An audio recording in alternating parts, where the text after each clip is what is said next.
Damos la bienvenida a Comprensión de los Tiempos Actuales. Hoy le vamos a dar inicio a la segunda clase de Pedagogía Apologética con el pastor Obed Sanabria.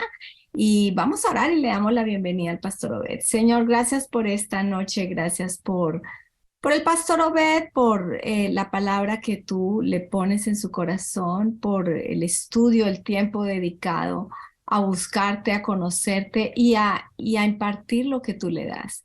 Te pedimos que lo bendigas, bendice también a su familia y bendice este tiempo, Padre. Pedimos que tomes control de todos estos medios y que abras nuestros corazones para aprender y aplicar. En el nombre de Jesús, amén. Bueno, Pastor Obed, le damos la bienvenida. Una vez más, quiero agradecer al Señor por permitirme exponer su palabra a comprensión de los tiempos, por este espacio, por la invitación, y a ustedes por la paciencia y la disposición para la reflexión teológica. Quisiera en esta noche iniciar con un relato bíblico maravilloso que nos ayuda a entender el punto que vamos a desarrollar hoy. Está ahí en Marcos capítulo 8, del verso 22 en adelante. Dice así la palabra. Dice, cuando llegaron a Betsaida, algunas personas le llevaron un ciego a Jesús y le rogaron que lo tocara. Él tomó de la mano al ciego y lo sacó fuera del pueblo. Después de escupirle en los ojos y poner las manos sobre él, le preguntó, ¿puedes ver ahora? El hombre alzó los ojos y dijo, veo gente, parecen árboles que caminan. Entonces Jesús le puso de nuevo las manos sobre los ojos y el ciego fue curado. Recobró la vista y comenzó a ver todo con claridad. Oye, cuando pensamos en los sentidos que tenemos y que Dios nos ha regalado, podríamos notar que uno de los aspectos más importantes y valiosos en la vida es la visión, la capacidad de ver. Yo creo que tal vez uno podría decir, bueno, si tengo el habla o no, si soy mudo, pues ok, es una limitación, pero ver es de esas cosas que son muy, pero muy importantes en la vida. Ahora, no solamente es importante por el tema de a nivel personal, sino de cómo avanzar cuando tú no ves. Por favor, estás en ese mundo de oscuridad y hace que tu vida sea limitada y tengas que de pronto hasta depender de otras personas. Así que la visión es de esas cosas muy importantes, tal vez para el desarrollo, para avanzar y de los sentidos que cultivamos, que cuidamos con mucho esmero, porque es supremamente importante. Ahora, este es un milagro interesante porque cuando uno ve esta historia, parecería, y solamente está en Marcos, pero este es de esos milagros que parecería que la sanidad está en proceso. Siempre que el Señor hacía un milagro, la respuesta era automática y completa. Sí, sí, podemos pensar, por ejemplo, cuando resucitó a Lázaro, no lo resucitó por partes, o sea, no empezó siendo así una momia caminando y después, ahora ten vida, no, imagínate el susto y de todo el proceso. No, cuando el Señor le dio la vida fue un tema instantáneo. Lo mismo el paralítico, bueno, la mayoría de milagros, por no decir todos los milagros que el Señor ha hecho sobre las personas y ha traído sobre las personas que les ministró, fueron milagros instantáneos. Dice, al instante, vieron, al instante caminaron, al instante resucitaron. Pero es curioso que Marcos nos habla aquí de un milagro que aunque el Señor pone las manos sobre este ciego, parecería que como que recobra la vista en etapas. La primera dice que vio las personas como sencillamente como árboles. O sea, lo que está diciendo es que de una u otra manera su visión no fue totalmente perfecta. Y siempre me he preguntado por qué Marcos parecería que de una manera intencional nos habla de este milagro, nos habla de como la necesidad de volver a orar o volver a ver. O sea, él vio, pero no de manera perfecta, así que el Señor tuvo que, por así decirlo, reafirmar el milagro en él para ver con claridad. Y creo que la intención de Marcos, y por eso es el único que nos habla de esta historia, es que tiene que ver con el contexto. Si tú sigues leyendo en el verso 31, dice la palabra del Señor, o en el verso 27, dice, Jesús y sus discípulos salieron hacia las aldeas de Cesarea de Filipo. En el camino les preguntó, ¿quién dice la gente que soy yo? Unos dicen que Juan el Bautista, otros que Elías y otros que uno de los profetas. Contestaron, ¿y ustedes? Pregunta Jesús, ¿quién dice que soy yo? Tú eres el Cristo, afirmó Pedro. Wow, mire, es interesante porque, como digo, esto está después de la historia del ciego. Y aquí podemos ver un trato del Señor con los discípulos. Y lo primero que les pregunta es, bueno, ¿qué dicen las personas que soy yo? O sea, ¿cuál es la visión que tienen las personas, la gente, la sociedad de mí? Y entonces ellos responden lo que la gente ha opinado acerca de Jesús. Pero luego de preguntarles acerca de lo que los demás consideran que es Jesús o la perspectiva que tienen de Jesús, ahora el Señor los confronta, les dice, ¿y ustedes? Y qué interesante cómo el Señor pasa de lo general a lo personal. Ustedes, ¿quién dice que soy yo? Y aquí aparece el apóstol Pedro dando una afirmación magistral. Dice, tú eres el Cristo. ¡Wow! ¡Qué maravillosa respuesta! Si tú comparas esto con el Evangelio de Mateo, de Lucas, el Señor le responde diciéndole, oye, Pedro, esto no te lo reveló ni carne y sangre, sino mi Padre que está en los cielos. Wow, lo que estamos hablando es que Pedro tuvo una revelación clara de quién era Jesús. Sin embargo, sigue el versículo 31. Y el versículo 31 nos dice, luego comenzó a enseñarles. El Hijo del Hombre tiene que sufrir muchas cosas y ser rechazado por los ancianos, por los jefes de los sacerdotes y por los maestros de la ley. Es necesario que lo maten y que a los 3 días resucite. Verso 32 dice, habló de esto con claridad. O sea, una vez que ellos tuvieron claro que él era el Cristo, les explicó y les enseñó que el Hijo del Hombre o que el Cristo tenía que sufrir, que ser rechazado, tenía que morir en la cruz. Ahora, lo interesante es, otra vez, Pedro aparece en escena. El mismo que dijo, tú eres el Cristo, el que dio la respuesta correcta, el que asombró a los discípulos, yo me imagino a sus compañeros por, wow, lo hiciste de manera extraordinaria, correcto, un aplauso, anótate un punto, Pedro, lo hiciste genial, fenomenal. Ahora, en el verso 32, dice la Biblia, que Pedro llevó aparte a Jesús, dice, y comenzó a reprenderlo. ¡Wow! Oye, ese es de los textos más interesantes porque podemos ver a Pedro reprendiendo al Señor, regañándole, diciéndole, Señor, estás equivocado, eso no se hace. ¿Cómo vas a hablar que vas a morir, que tienes que sufrir? Por favor, tacho, tacho, así no es. Y Pedro está reprendiendo, está como corrigiendo al Señor. Oye, Señor, ese no debe ser el mensaje, es de bendición, de prosperidad, de abundancia. No, tienes que luchar por la vida. ¿Cómo te vas a entregar?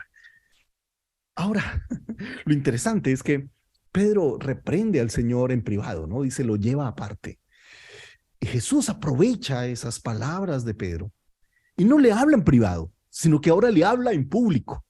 Dice la Escritura que Pedro se dio la vuelta y miró a quienes, a sus discípulos, y mira, y reprendió a Pedro.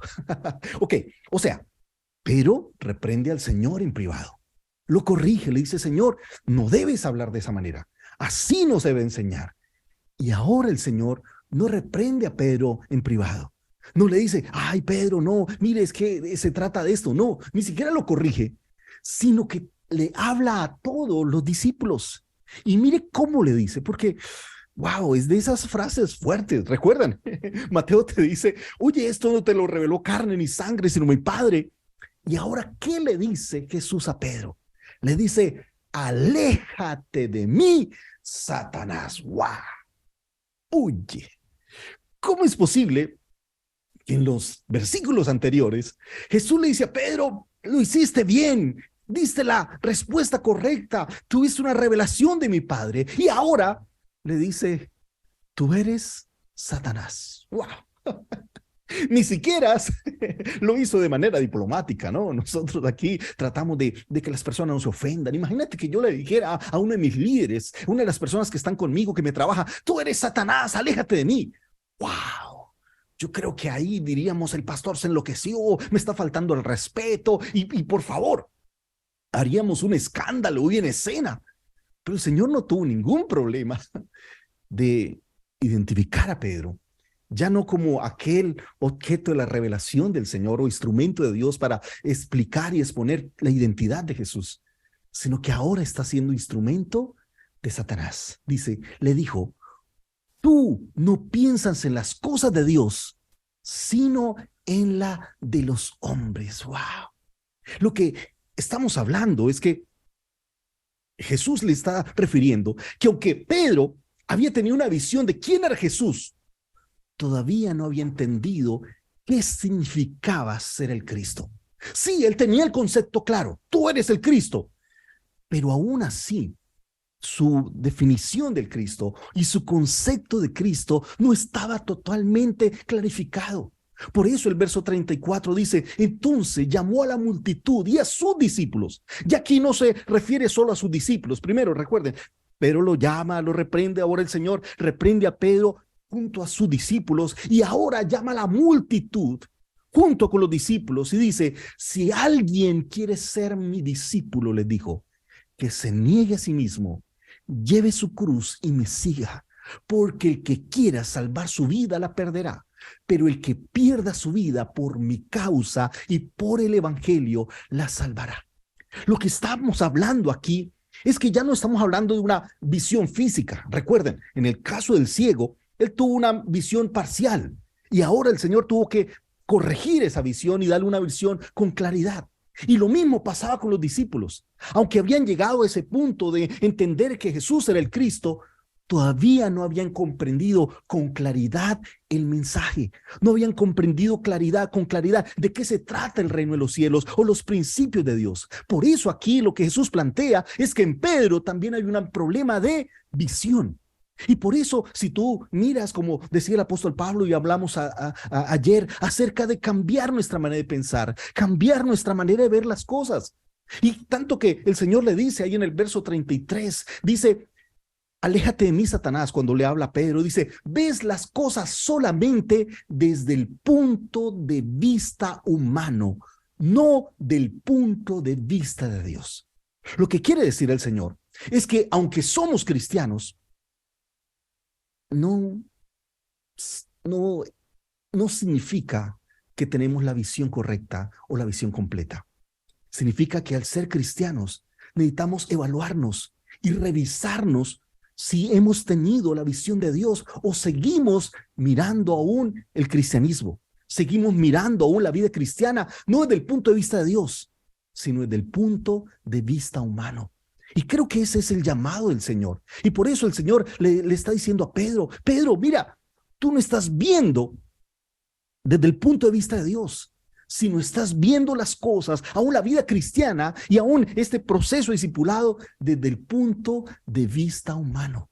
Entonces, lo que el Señor nos enseña es que hay dos visiones, la visión de Dios y la visión del mundo. Mire, yo sé que generalmente en nuestros círculos cristianos, especialmente cuando inicia un año, no, este es el año de la bendición, alcanza tus metas, Dios te ha llamado a ser un conquistador, a poseer la tierra que Él te dio, a ser aquellos conquistadores más que vencedores, saca el campeón que hay en ti. Eso es lo que hoy en muchas de nuestras iglesias se predica y lo que la gente quiere escuchar. Y entonces cantamos, yo no sé si en Estados Unidos también conocen una canción muy antigua que decía, Dios no nos trajo hasta aquí para volver atrás, nos trajo aquí a poseer la tierra que Él nos dio, y aunque el gigante se encuentre allá, yo nunca venceré. O sea, wow, maravilloso. Pero parecería que eso es muy parecido a lo que dice el mundo. Si tú vas a esas conferencias motivacionales, son conferencias que nos hablan de eso. Sé tu propio jefe, lucha por tus sueños, alcanza tus metas, saca el campeón que hay en ti, proyéctate, ¿verdad? Empodérate. Y entonces hablamos de hombres empoderados, mujeres empoderadas, y hoy se habla de eso. Y por lo menos aquí en todo el habla hispana, pues no cantamos Dios no nos trajo hasta aquí, sino tal vez se canta una canción de un argentino que dice saber que se puede, querer que se puede. Entonces, parecería que es lo mismo, solo que en trasfondos diferentes. Solo que aquí en el punto de vista cristiano o de la iglesia lo habla un pastor y de la parte secular, pues entonces lo habla sencillamente un motivador. Y la pregunta es, ¿cuál es la diferencia? ¿Cuál es la diferencia entre la visión de Dios y la visión del mundo? Y quiero reducirlo aquí porque, como les digo, esto sería mucho más amplio. Pero la visión del mundo está basada en algo llamado la ambición, en alcanzar mis sueños, mis metas, mis proyectos, mis propósitos. Y la visión de Dios está basada no en la ambición personal, sino en su comisión. entendemos que la vida cristiana no se trata de satisfacer mis placeres, de alcanzar mis propósitos, de luchar por mis sueños, ¿no? Si tú miras los héroes de la fe, dice al final, muchos no alcanzaron lo prometido. ¿Y por qué fueron héroes de la fe? Es porque no vivían en cuanto a la ambición, sino a la misión de Dios. ¿Y cuál es la misión de Dios? Id y haced discípulos. No se trata de lograr tus sueños, eso no dijo el Señor, y alcanzarán y lograrán, no. Está hablando de que ser discípulo del Señor significa, en primer lugar, negarse a sí mismo. O sea, mientras el mundo te dice, sigue tu corazón, alcanza tus sueños. No, el cristianismo te dice, no sigas tu corazón. Fue siguiendo tu corazón que te metiste con la persona equivocada. Fue siguiendo tu corazón que te metiste en la vida equivocada. Si tienes errores es porque has seguido tu corazón. La primera cosa que el Señor te dice es, no sigas el corazón, porque el corazón del hombre es engañoso. Maldito el hombre que confía en el hombre, y el primer hombre que tienes que desconfiar es en ti mismo. Mire que la visión de Dios es totalmente diferente. Niéguete a ti mismo. No vivas luchando o pensando que el cristianismo significa el instrumento para satisfacer mis sueños, mis logros, para alcanzar mis metas. Todo lo contrario. Ser cristiano significa decirle no a mi corazón y permitir que el Señor transforme mi vida.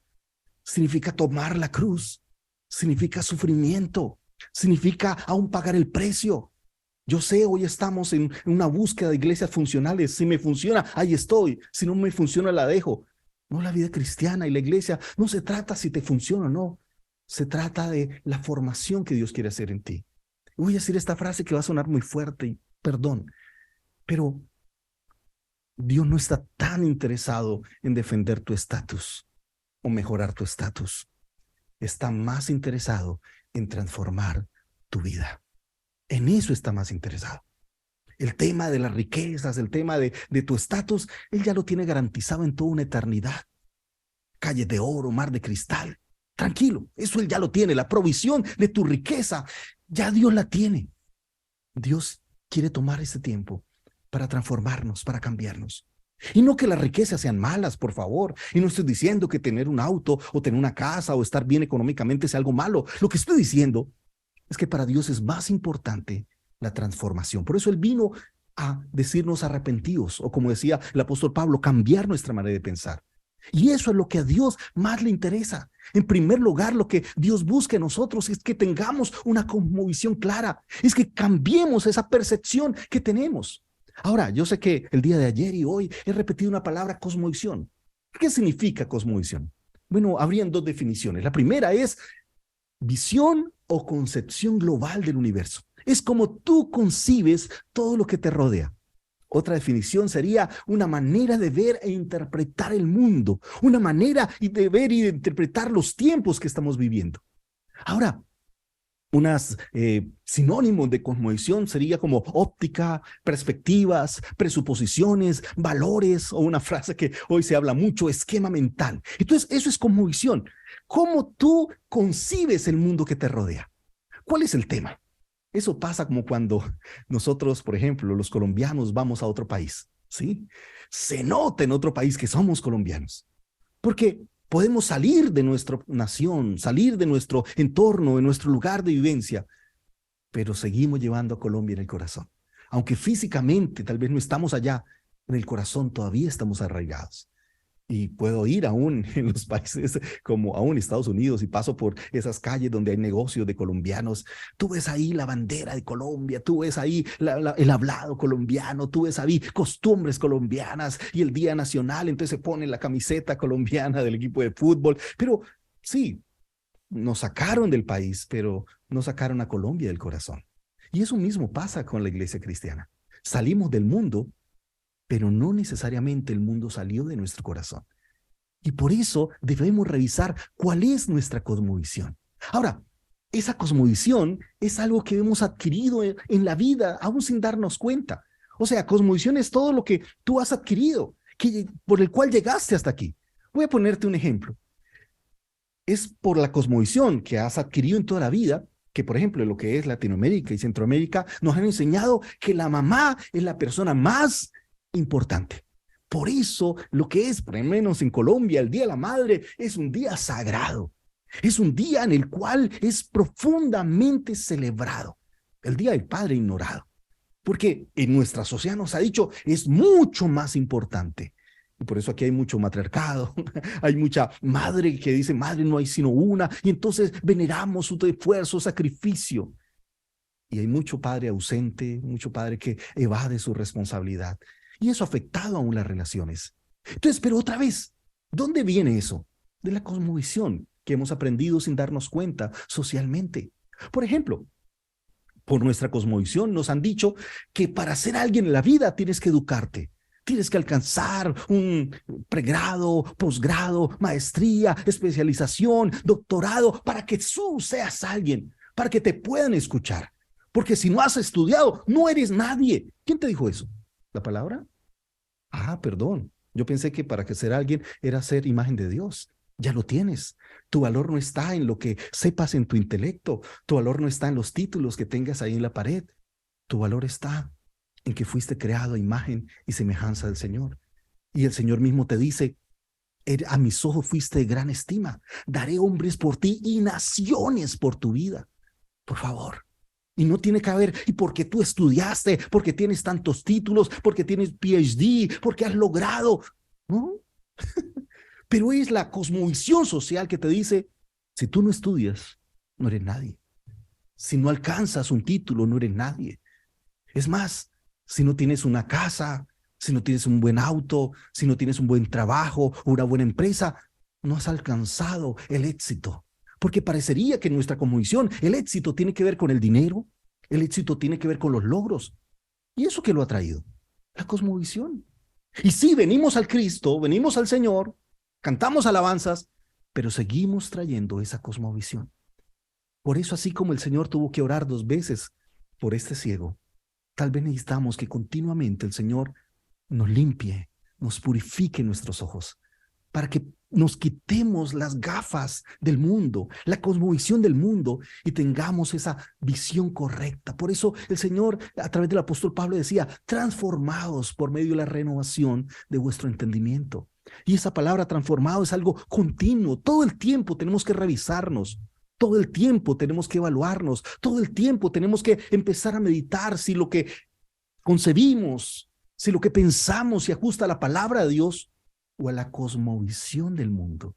Y mira que Pablo aquí le está hablando a la iglesia de Roma y le está diciendo, no tomen la forma del mundo. Entonces, el llamado del Señor, y es lo que yo quiero empezar esta noche, es a que revisemos nuestra cosmovisión. Porque cuando yo reviso mi cosmovisión, puedo enfrentar los desafíos, no desde cosmovisiones equivocadas, sino de cosmovisiones correctas para poder enfrentar los desafíos. Y hoy yo quiero ponerles un ejemplo de cómo enfrentar un desafío. Ahora, ¿cómo enfrentar los desafíos? No estoy hablando de desafíos económicos, no estoy hablando de desafíos, no sé, físicos, sino desafíos intelectuales. Porque hoy estamos en una sociedad que, como les decía ayer, cuestiona la Biblia, cuestiona la palabra, cuestiona la verdad de Dios. Y vamos a aprender aquí algo en lógica. Perdón que yo sé que voy a ser un poquito muy teórico y por eso siempre me preocupo. Mi idea es ser muy claro, ser muy coherente, ser muy cercano a las personas que me oyen. Así que trato de colocar las cosas de manera sencilla. Perdóname si he sido técnico, pero quiero ser muy sencillo. Pero hay algo en lógica que básicamente se trabaja como algo se llaman las premisas. ¿Qué significa eso? O preguntas lógicas. Cuando hablamos de las premisas, toda premisa es verdadera o falsa. Pero si tú sumas las premisas y las premisas son correctas, la conclusión tiene que ser correcta. O sea, si tú tienes unas premisas sumadas, ¿sí? Esta premisa, segunda premisa, tercera premisa, cuarta premisa, bueno, el número de premisas que tú quieras. Si tú tienes premisas correctas, la conclusión será correcta. ¿Qué quiere decir eso? Yo no puedo cambiar la conclusión, solo puedo cambiar las premisas. Porque si las premisas son correctas, la conclusión sí o sí tiene que ser correcta. Ok, ¿a dónde quiero llegar? Si a mí no me gusta la conclusión, el problema no es la conclusión. ¿El problema cuál es? Las premisas. Voy a poner un ejemplo. Si yo digo que 2 más 3 es 5, y si tú dices, no debe ser 5, debe ser 6, pues tú dices, perdón, si es 2 y es 3, es 5. Si es 6, quiere decir que uno de los dos está mal, o que no era 2, ¿sí? Sino era 3, y ahora sí, 3 más 3, 6, o que sí era 2, pero no era 3, era 4, y ahí sí, 2 más 4, 6. O sea, tú no puedes cambiar la conclusión, sino que la única manera de cambiar la conclusión es cambiar las premisas, porque la conclusión es, por así decirlo, el resultado lógico de las premisas que planteas. ¿Está claro eso? Espero que me hayan entendido. Si no, por favor, por el chat interno, me escriben y me dicen, no he entendido todavía. Ok, y pongo otro ejemplo. Entonces, lo que quiero decir es que si las premisas son correctas, la conclusión es correcta. Si la conclusión no me gusta, el problema no es la conclusión.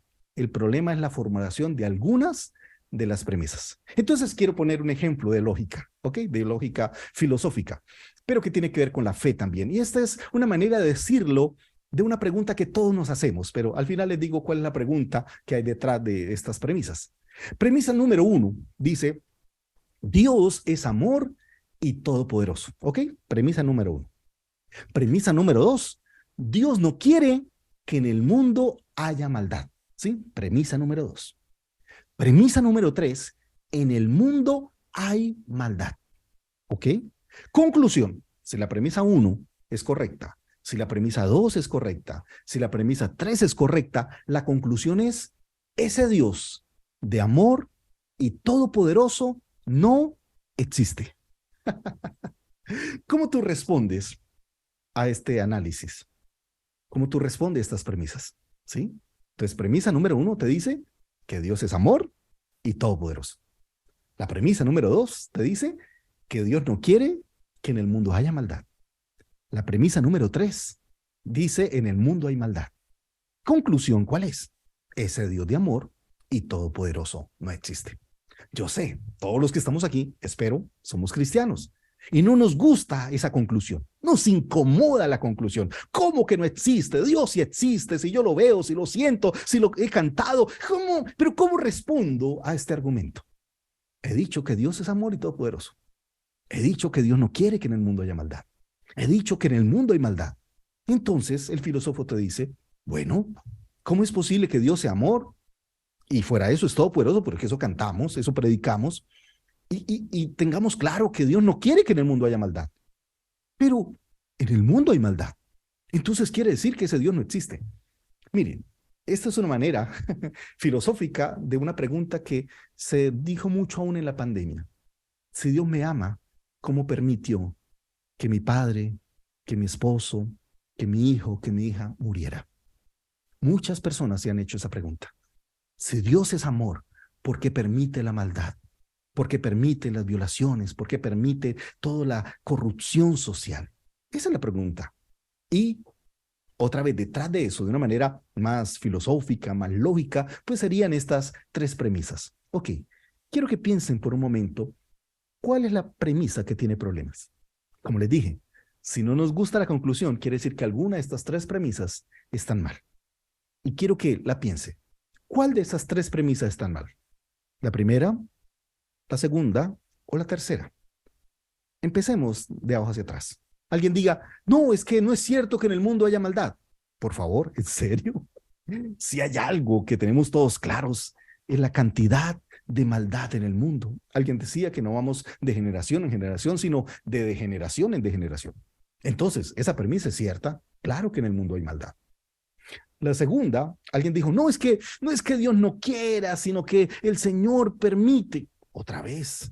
Pero la premisa que está diciendo es, Dios no quiere que en el mundo haya maldad. Y claro, Dios no quiere. Es más, por eso envió a su Hijo a morir por nosotros, porque quiere rescatarnos, quiere salvar a la humanidad. Obviamente que Dios no quiere que en el mundo haya maldad. Entonces, ¿cuál es la premisa que está equivocada? Como le dijo, me da tristeza no poder ver su cara, no poder escuchar sus comentarios y empezar aquí a debatir o discutir un poquito. Pero le voy a dar la respuesta, ¿ok? Y la respuesta es la premisa número 1. La premisa que tiene un problema es la premisa número 1. Y usted dirá, ¿pero por qué, pastor? Dios es amor y Dios es todopoderoso. Sí, sí, claro que sí. Pero el tema es cómo concebimos el amor. Porque creemos que amar a alguien significa hacer todo lo que quiera, así que responderle por todos los caprichos que tenga. Y si tú miras en la Biblia, amar es libertad. Es por amor que el Señor le dio al hombre libre albedrío de escoger el bien y el mal. Mire, ¿cuál sería la manera de que el Señor acabara la maldad en el mundo? Que nunca existiera en la historia maldad. Hacernos como los animales. ¿Hay posibilidad que una vaca peque? Que en vez de comerse el pasto se lo fume.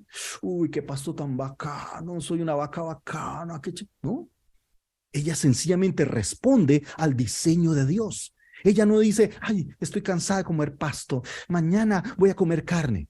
Por favor, desde que nace, vive y responde todo el tiempo para lo que Dios la creó. Pero Dios, por amor, le dio libertad. Imagínate, ponte en esta posición. Imagínate que tú amas a una chica, pero la amas y la amas profundamente. Y la amas tanto que la quieres solo para ti. Y como la quieres solo para ti, le construyes una jaula de oro.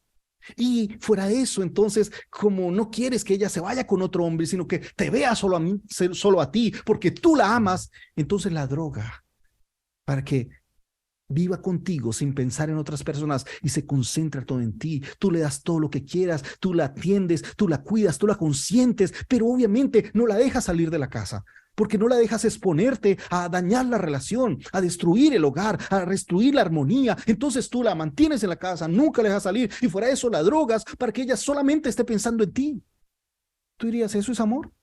No, ese es un psicópata. Por favor, el hecho que Dios nos ame no significa que nos quitó la libertad. Es porque nos ama.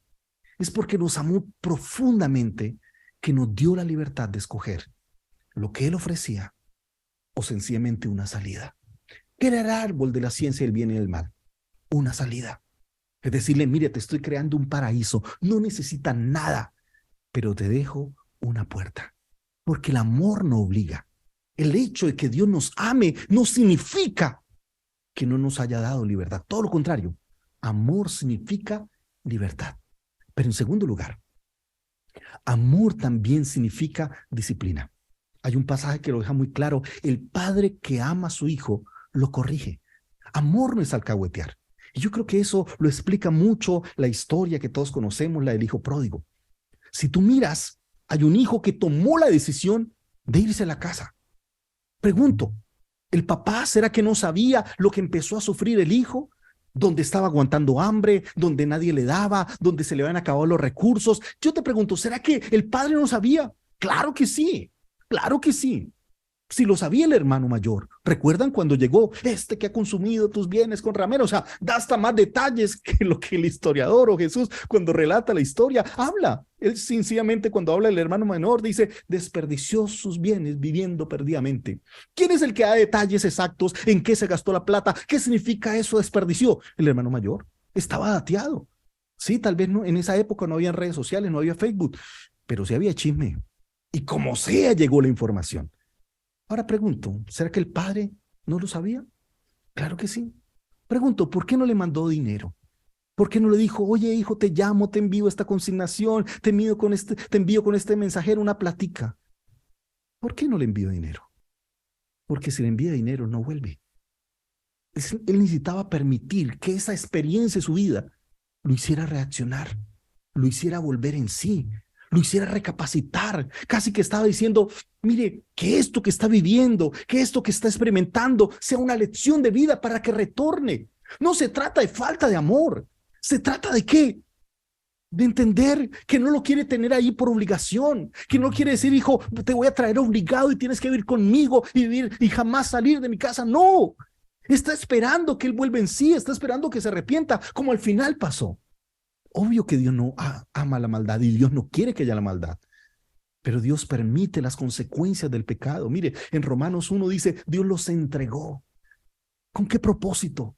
Con el propósito de que las personas reaccionaran, de que la pandemia nos hiciera volver en sí, pero parecería que no aprendemos de las dificultades que pasamos.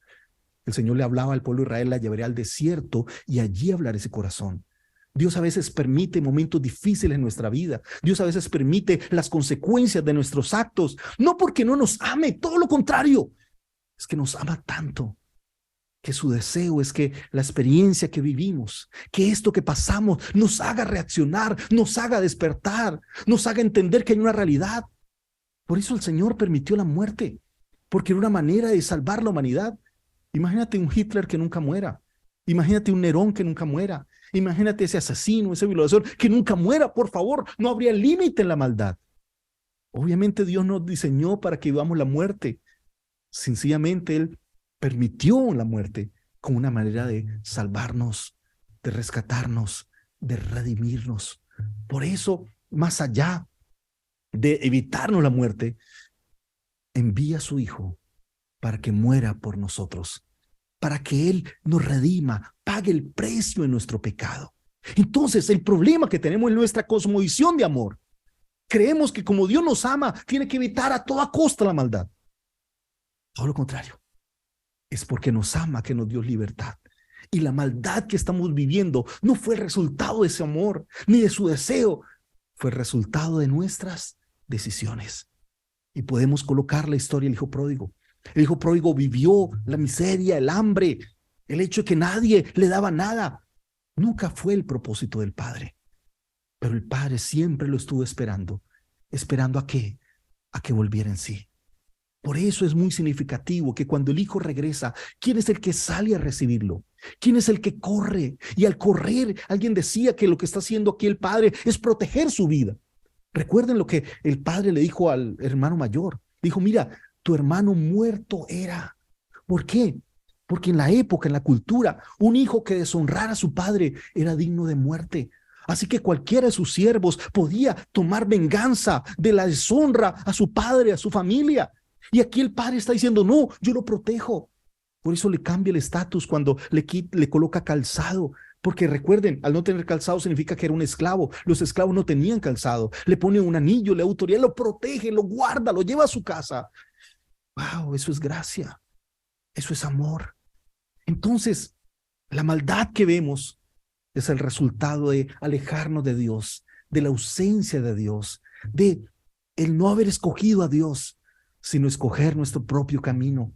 Pero aún así, en medio de la maldad, en medio de un mundo de maldad, debemos recordar que su amor es tan grande que ha pagado por el precio de nuestro rescate. Por eso en la historia del hijo pródigo, ¿cuál es el personaje? Uno de los personajes importantes o centrales es el becerro gordo. No era cualquier, el becerro, que ofrece su vida para que la familia vuelva a estar reunida, para que este hijo pueda ser restaurado nuevamente. Y por eso es porque nos ama, que la respuesta del Señor a nuestro desvío, a nuestra mala decisión, es su propio Hijo, que paga con las consecuencias de nuestro pecado, que es aquel que se vuelve propiciación por nuestra maldad, por las cosas que hemos hecho mal. Entonces, mira, la idea es defender la fe con argumentos. No es solamente hacer eco del ateo que dice, Dios no existe. No, no, no, por favor. La invitación es a que tengamos con claridad los principios. Como les dije, el problema está en lo que concebimos que es amor. ¿Cuál es lo que la sociedad nos dice que es amar? Por eso necesitamos volver a la palabra, lo que significa realmente amar. Ahora, por otro lado, quiero definir algunos conceptos. El primer concepto que quiero definir es el concepto secta.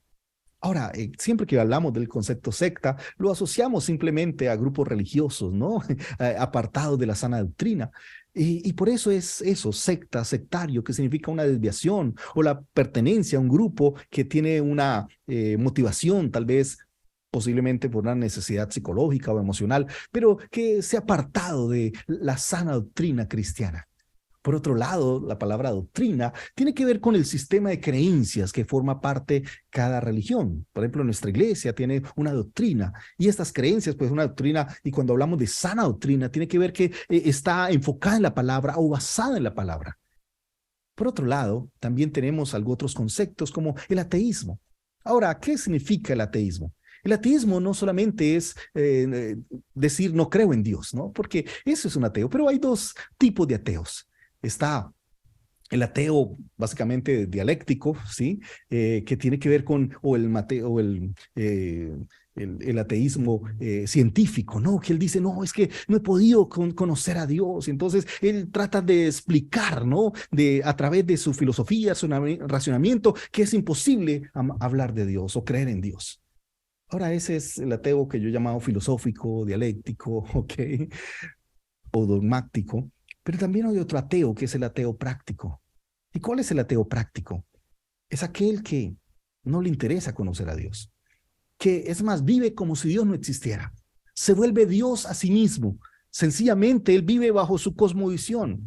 Él sigue pensando en sus creencias, en lo que la sociedad le ha dicho, y entonces ha decidido que él es Dios de sí mismo. Pero también hay otro ateo que es el ateo agnóstico. ¿Y qué es el agnóstico? El agnóstico es el que dice, mira, yo no puedo conocer a Dios. Y como no sé cómo conocerlo, entonces decido sencillamente en aquello que no puedo evidenciar, sencillamente no creer. Entonces, de eso tiene que ver con ateísmo. Así que cuando hablas con ateo, tienes que mirar qué tipo de ateo es, ¿no? Ateo dogmático, ¿ok? Ateo escéptico, ateo práctico, o sencillamente un agnóstico, que es aquel que dice, mira, yo ni afirmo ni niego. Así de sencillo. Sencillamente no tengo que ver con Dios porque no tengo cómo comprobarlo ni cómo negarlo. Entonces me vuelvo agnóstico, o sea, no hay forma de conocer. Otra palabra que tal vez tenemos hoy es el panteísmo. ¿Qué es el panteísmo? Es esa filosofía que te dice que todo es Dios, ¿ok? Que ellos confunden mucho la creación de Dios con el Dios de la creación. Es el que habla de que todas las cosas son Dios.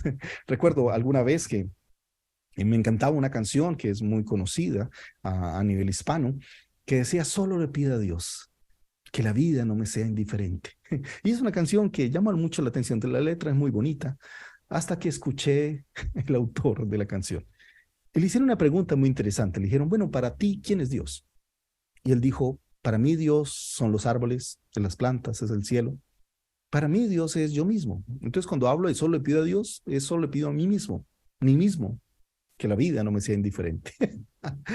¡Wow! Un panteísta, ¿sí? Entonces, lo primero que tienes que definir es que con qué tipo de persona estás hablando, porque no son lo mismo. No es lo mismo el ateo, el agnóstico, el panteísta. También está otra corriente que es el deísmo. El deísmo es aquel que cree en un Dios o que cree en un Dios, ese también es filosófico, que da origen a todo, pero que se fue. Él está simplemente, porque claro, yo les decía que lógicamente tiene que haber algo no creado que da origen a lo creado. Entonces, para ellos Dios es esa fuerza inicial, ese motor por el cual iniciaron todas las cosas, pero que ese Dios ya no le interesa más de la vida ni de las cosas que existen, sino que sencillamente se fue. Sí, está, no sé, de paseo, está en su mundo, está como creían los griegos de los dioses, está en su panteón, ¿verdad? Allá viviendo en su realidad cósmica. Cuando tú ves en la Biblia que Dios no solamente creó las cosas, sino sostiene. Y esa palabra sostener significa llevar, ¿no? Cuidar. Es más, Jesús mismo decía, si el Señor cuida las aves, y lo que estamos hablando es ese Dios activo. Es más, cuando alguna vez Jesús le pide a los discípulos que recojan espigas el día de reposo, eso fue un escándalo. Oye, estás violando el sábado, el Shabbat, el descanso. El Señor dice, mira, por favor, mi Padre hasta ahora trabaja, yo también trabajo. Entonces, vemos a un Dios activo, que cuida, que preserva, que sostiene, no es un Dios que se va. Entonces, el deísta es ese, sí, Dios estuvo para iniciar el Big Bang, pero se fue. Ya sencillamente no hace caso de lo que nosotros hagamos con lo que existe. El otro pensamiento es el pensamiento dualista. Dualista viene de algo que tal vez se ha metido en nuestra sociedad, en la cosmovisión social, pero también en la cosmovisión de la iglesia. Por ejemplo, nuestra sociedad es dualista. No tiene problema en separar la parte espiritual de la parte secular. Entonces, tú ves en muchas de las personas a nivel de la religión tradicional y aún el cristianismo, que unos son los que se comportan el domingo, el día de culto. Ese día de culto se pone el disfraz de cristiano, ¿ok? Vestido de cristiano, ropa de cristiano, Biblia de cristiano, coro de cristiano, canciones de cristiano, pero el lunes es otra persona. El lunes se pone el disfraz de trabajador, actúa como trabajador y sencillamente separa su vida espiritual de su vida secular. Y entonces tenemos lo espiritual, lo secular. Y eso parece que es lo que la sociedad ha aceptado. Ha dicho, bueno, no importa en lo que creas, el domingo a donde vayas no me importa. Lo importante es que pienses como nosotros, es que busques el capitalismo, que busques el emprendimiento, que te rijas por el sistema de cosmovisión social y no importa lo que tú hagas en tu vida espiritual, es problema tuyo. Cada uno con su Dios, aleluya, cada uno con la suya. Y ese dualismo también lo tenemos a un nivel cristiano. Nosotros hablamos de trabajos seculares y trabajos espirituales, cuando por favor, del Señor es la tierra y su plenitud. Es más, cuando Dios creó al hombre, ¿cuál fue el momento más espiritual que ha vivido el hombre en la historia? Aparte de Cristo, obviamente. Yo creo que es Adán, allí en el jardín del Edén. Fue en el momento en el cual podía hablar con Dios cara a cara, que podía estar libremente. Dice la Biblia que Dios se paseaba al aire el día, o sea, podía mostrar toda su gloria. ¡Qué privilegio! Moisés solo pudo ver un pedacito el resplandor de su gloria, pero Adán pudo ver la plenitud de la gloria de Dios. ¡Wow! ¿Y cuál fue el trabajo que Dios le dio? Dirigir la alabanza, tocar la pandereta, el piano, tocar la trompeta, el chofar. ¿Cuál fue la tarea? Labrar la tierra. Uno diría, ese es un trabajo secular. No, es que para Dios no hay secular y espiritual. Todo es de Dios. Por eso el apóstol Pablo dice, todo lo que hagáis o cualquier trabajo que hagan, hacerlo como para Dios y no para los hombres. Lo que significa es que la vida cristiana no es una vida dualista, en la cual una cosa es la iglesia, nuestra vida eclesial, y otra cosa es el trabajo, es el ambiente laboral, es luchar por nuestras metas, y ahí es donde tenemos un problema, porque venimos aún al cristianismo, pero todavía con una visión dualista. Ahora, pero también dualismo en el concepto aún de Dios. Mire, yo soy de la época, como les dije, yo soy más cristiano que un sobre diezmos, ¿sí? Yo soy más evangélico que una pandereta.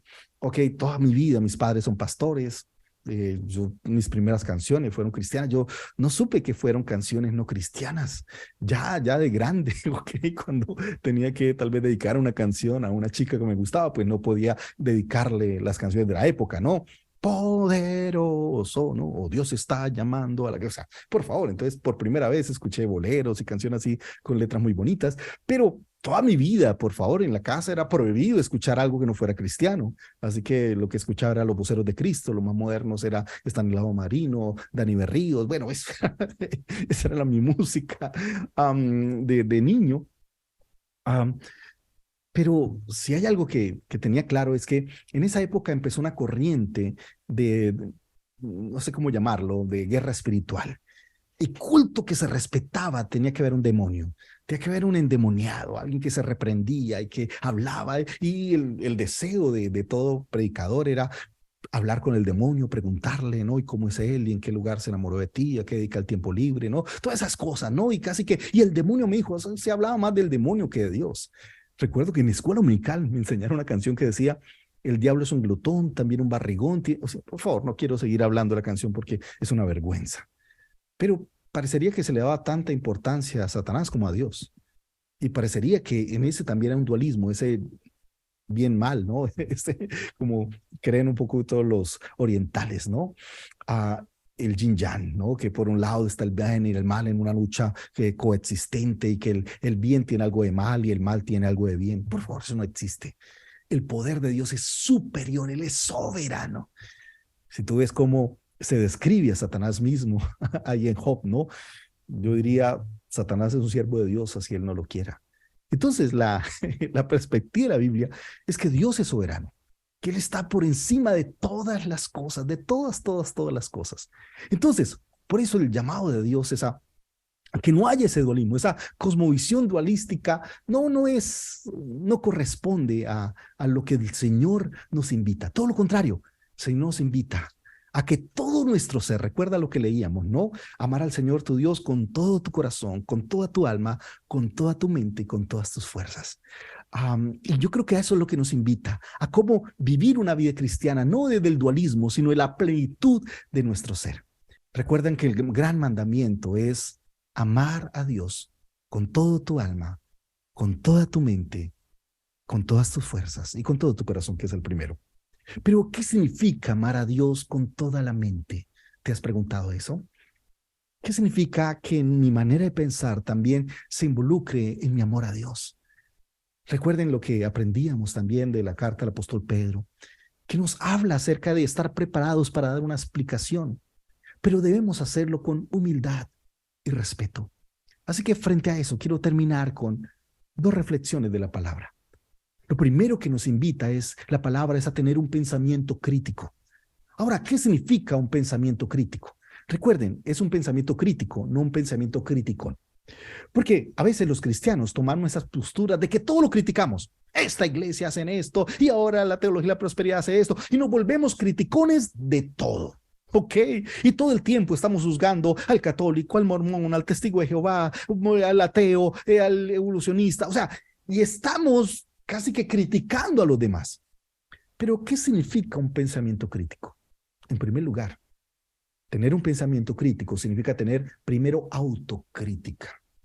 Mira que en la reflexión de hoy les llevaba a que antes de revisar la cosmovisión del mundo, tengo que revisar mi propia cosmovisión.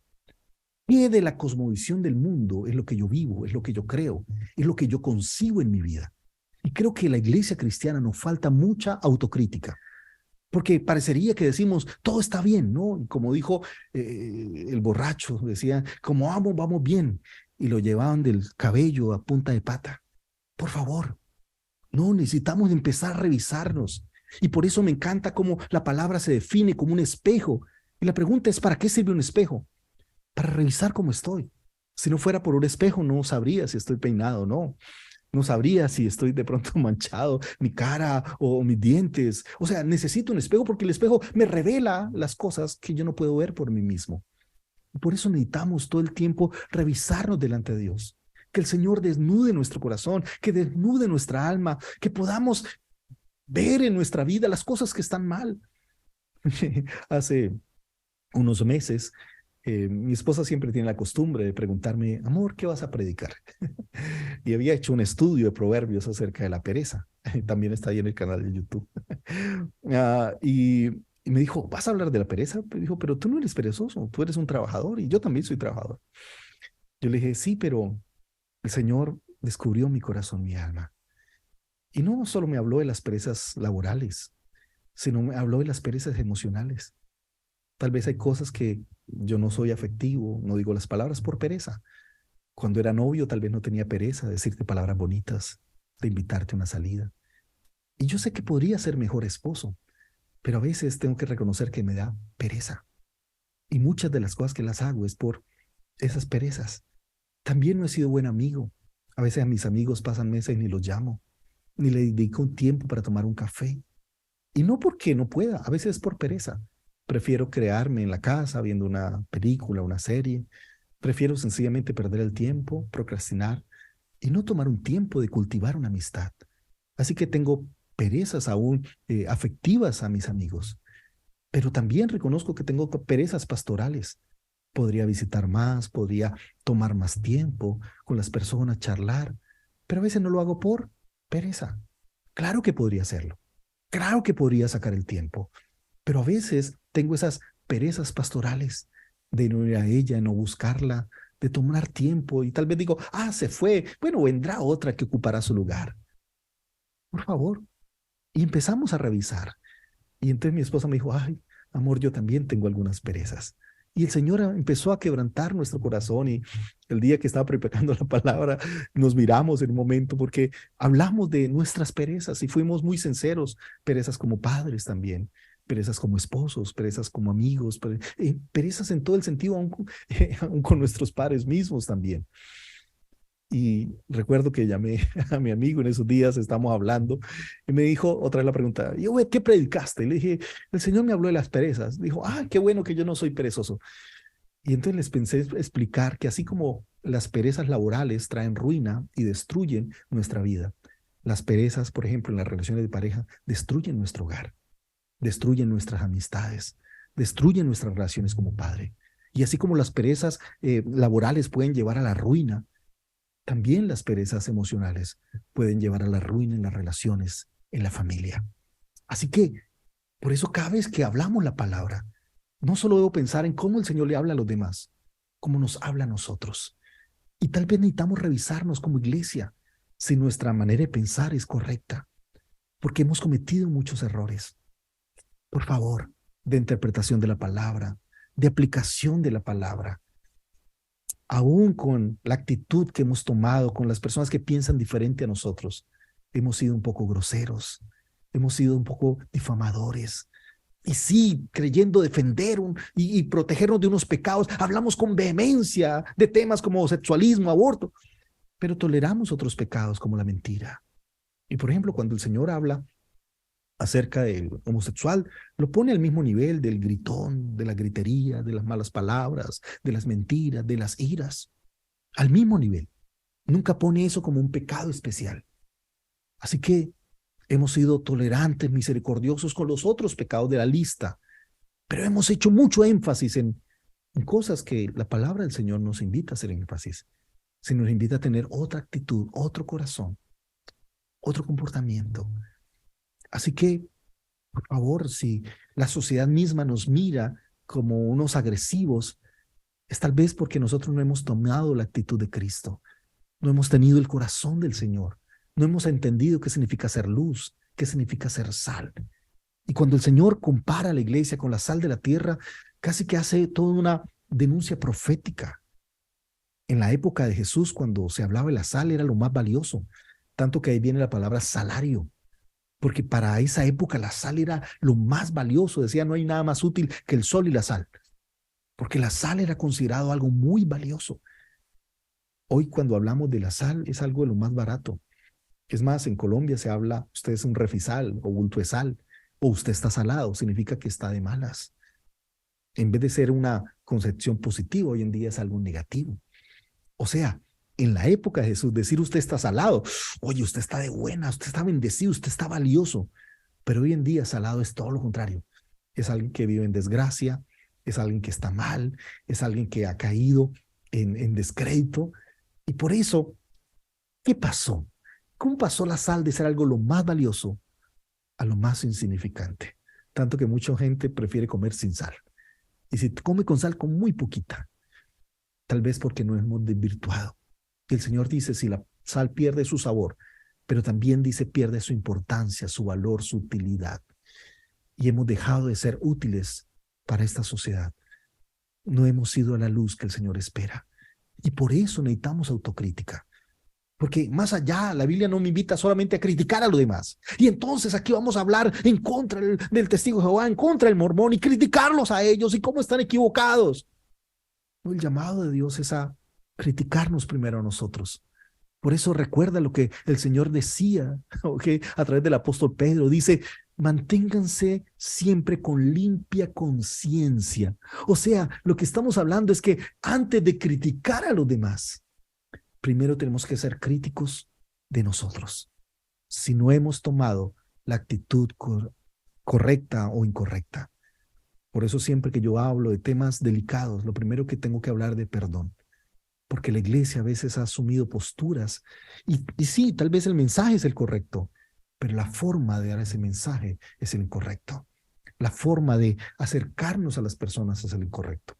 Por otro lado, tener un pensamiento crítico también significa tener esa crítica, lo que he llamado crítica intrínseca. Significa eso. Voy a poner un ejemplo. Por ejemplo, vamos a hablar acerca del ateísmo, ¿ok? Y decir, es que los ateos están mal, Dios sí existe. Oye, si yo llego a esa actitud, no va a ser constructivo. Vamos a entrar en confrontación, vamos a entrar en una lucha sin sentido. ¿Cuál debería ser la actitud de alguien que tiene pensamiento crítico? Primero, tratar de entender cómo llegó a esa conclusión. Porque muchos de los que son ateos vienen a esa realidad por alguna crisis de su fe, por alguna experiencia que han vivido, o sencillamente porque sienten que Dios los ha defraudado. Así que antes de criticarlos y cuestionarles y pelear con ellos y discutir, ¿por qué no escuchar? ¿Por, ¿Por qué primero no entender qué tipo de ateo es? Ya les dije, no todos los ateos son iguales. ¿Qué significa ser agnóstico? Así que primero es conocer su punto de vista. Por ejemplo, si vas a criticar a un materialista, bueno, ¿qué significa eso? O sea, antes de dar respuesta es ser un poquito más comprensivos, empáticos, es entender lo que la otra persona dice. Porque si no, no voy a ser asertivo. Y es en la medida que yo conozco su punto de vista, desde que yo trato de entender cómo llegó a esa conclusión, que puedo ayudarlo. Porque el propósito aquí no es pelear, no es discutir. Vamos a hacer apologética, entonces sacamos la espada, compramos una Biblia, dale a ascender a todo el mundo con Biblia. Por favor, ese no es el llamado de Dios. El llamado de Dios es primero entenderlo. Por ejemplo, cuando yo hablo del legalismo, que es una de las prácticas que pasa en nuestra vida cristiana, antes de hablar con un legalista es primero entenderlo, escucharlo, ¿sí? Entender que hay una crisis. Más, cuando Pablo habla, por ejemplo, del legalista, ¿cómo lo define Pablo? Como un débil en la fe. Tanto que dice, mira, si tú comes carne y ves a alguien que para él es pecado, no la comas, no porque sea pecado, sino para tener cuidado de ese débil en la fe. Debo cuidar a mi hermano.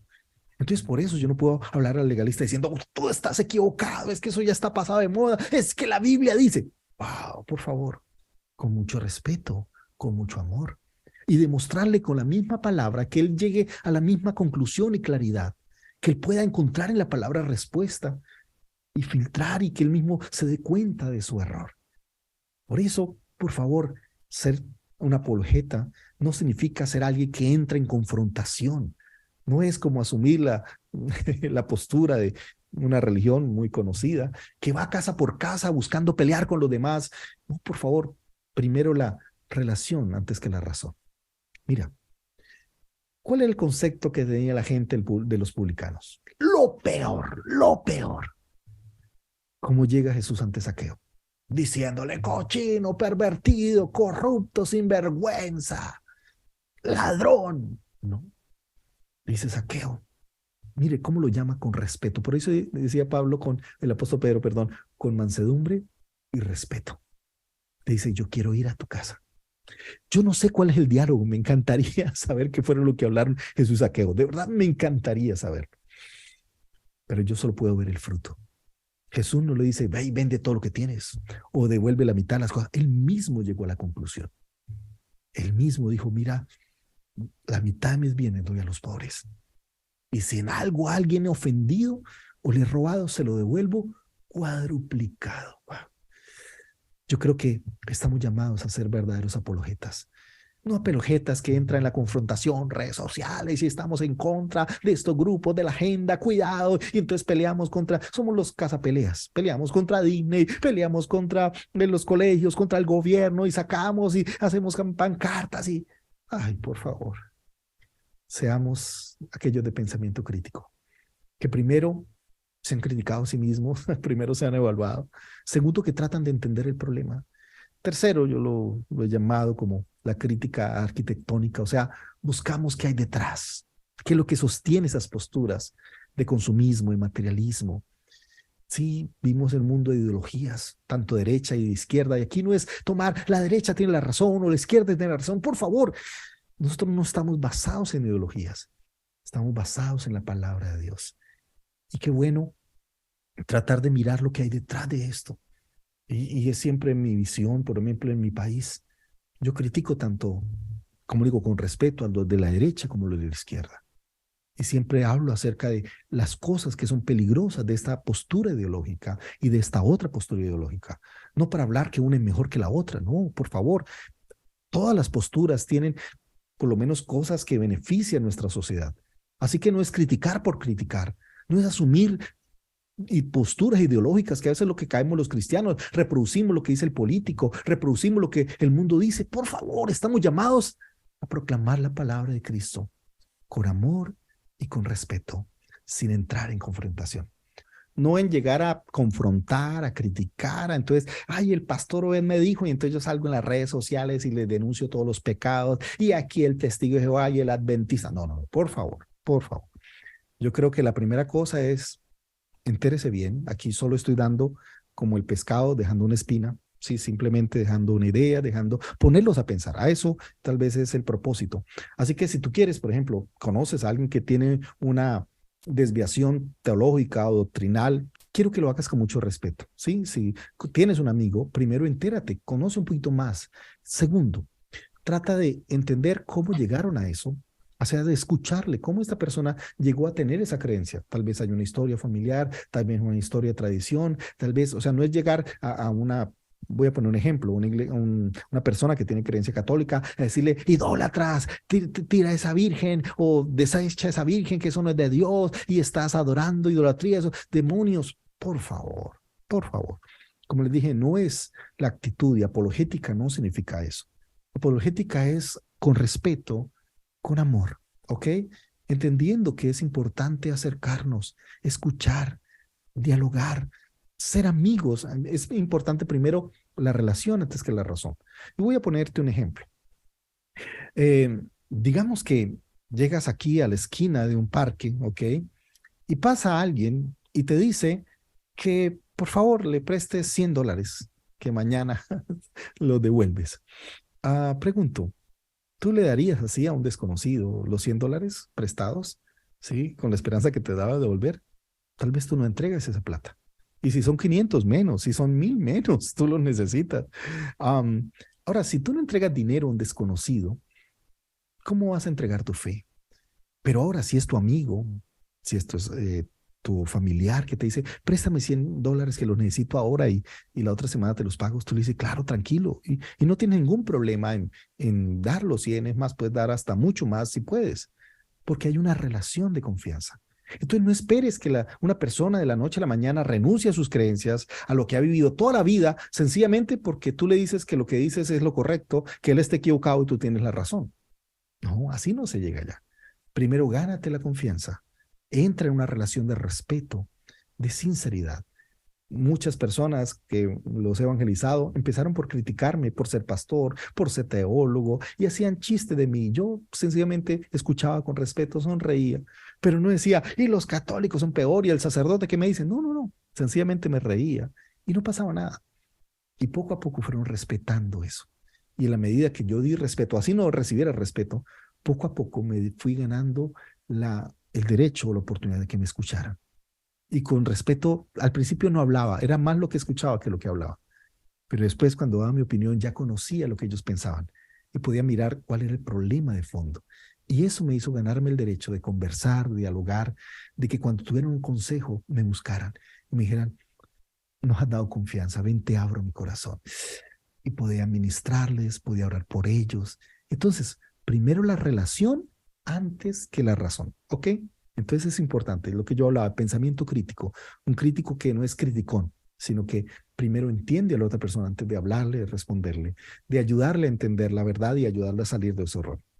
Sí, son temas muy interesantes y gracias por traerlo y hablar de apologética como esa parte apologética. No es realmente estar peleando y buscando peleas, es realmente amando y como ser luz, como ser sal. Buenísimo, Mira, buenísimo. recordemos que quien convence es el Espíritu Santo, no nosotros. Y a veces creemos ser el Espíritu Santo y no lo somos, ¿sí? Realmente el que convence al final no soy yo, no son mis argumentos. Mira, yo he hecho algunos videos y la gente me da duro porque, claro, digo cosas que son polémicas, pero al final yo oro por cada uno de ellos, para que sea el Espíritu Santo el que les ayude a entender. Y después me llaman, ay, perdóname por haberte ofendido, yo estaba equivocado.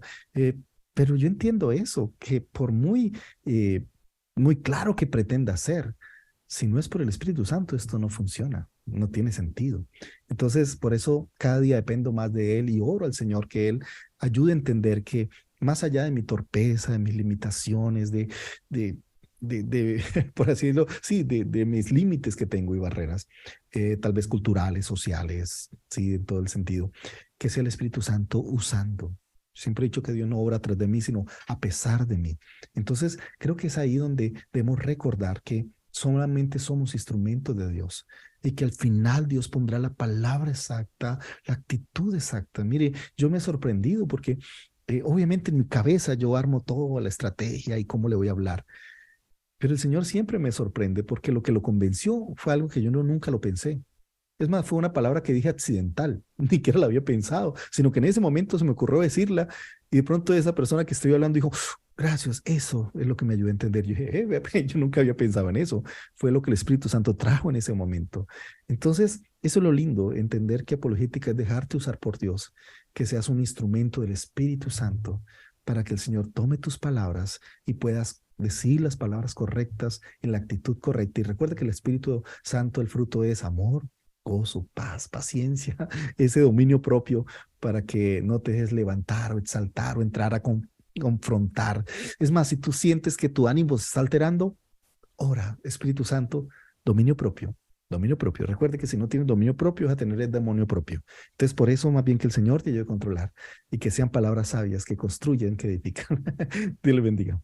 Bueno, muchísimas gracias, Pastor Obed. Muy, muy interesante. Quedamos pendientes de la próxima sesión, la tercera y la última. Y recuerde, síganos en las redes sociales y cuando usted es bendecido por estas clases, póngale un like, compártalo con otras personas, expanda este evangelio mientras podamos todavía. Que el mundo conozca eh, la palabra de Dios. Estos recursos son totalmente gratis y están disponibles para todos, para pastores, líderes, para todo cristiano que quiera aprender. Entonces, síganos y que Dios les bendiga.